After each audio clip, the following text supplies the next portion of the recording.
but we're very glad to have him once more for the wrap-up of the week. Thank you, Wim. Good afternoon, everybody. It's a pleasure for me to summarize the activities which we from the industry side had during this very busy week. And you have just seen the last two slides by Heinz highlighting the important issues in market, industry, and how that all goes together. We had this year our 6th industry forum organized on Wednesday, and obviously that was centered all around the Set for 2020 study, which we presented. And just to highlight again, you all remember we have by the end of 2008 in Europe about 10 gigawatt of PV installed. And if we look to the three scenarios which we analyzed, 4, 6 and 12%, so that would go from 130 gigawatts cumulative by 2020 up to 390. Now, some people would always argue, how will you ever be able to reach a 390 gigawatt by 2020 cumulative, which would, by the way, mean an annual installation worldwide of about 160 gigawatt. Now, just remember, the last 10 years, our industry has demonstrated a 45% average annual growth. And if you go for this high growth scenario, then you need only 34%. So industry has already demonstrated in terms of component manufacturing, material supply, necessary R&D work also to go down the price experience curve for that. So this is still ambitious, yes, but it is doable, and that is something where people are always very surprised that you only need a 34% annual growth to reach that ambitious goal. One important outcome is, and I do hope that this will find the ears of the politician around the 27 member states, we shouldn't talk too much about a burden if we install a feed-in tariff within these national action plans, but we should see that as an investment for society, which, and that was another nice result which we did in that study, that we will see in a net present value analysis that this net present value gets the higher growth rate you are assuming. So for society, it is very valuable to strive really for the high growth scenarios and not stick to the low ones. So this is quite an important part.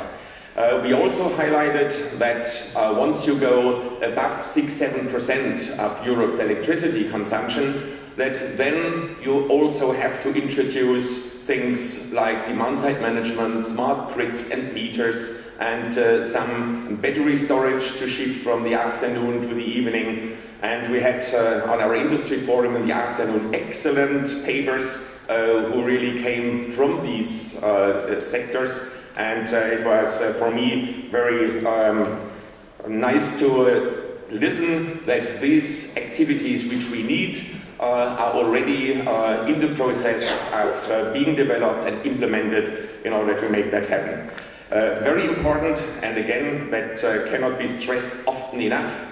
We had a workshop coming together with all the important national associations.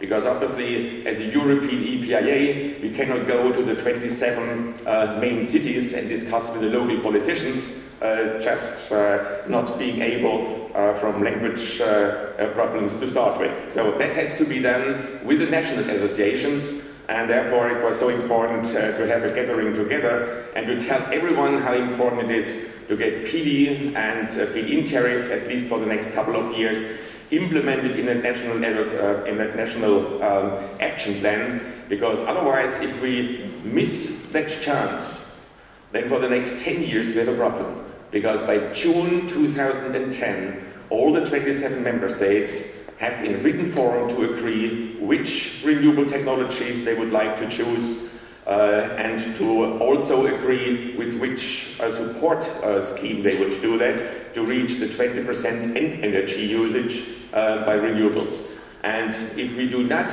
hammer PV and its feed-in tariff system in most, hopefully all member states then we really have a problem, and then all these numbers which we have been discussing, they are just meaningless. So again, bring that home to your country and discuss it with your politicians and make sure that this gets really implemented.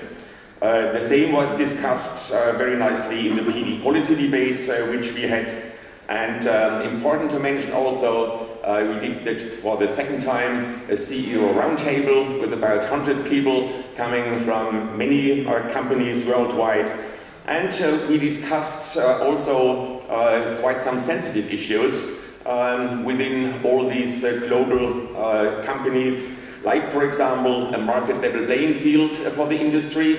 And this is again to highlight we should not only react what newspapers are discussing when it's coming to points like anti-dumping and such things, but we have agreed to set up a working group with about 10 people coming from all over the globe.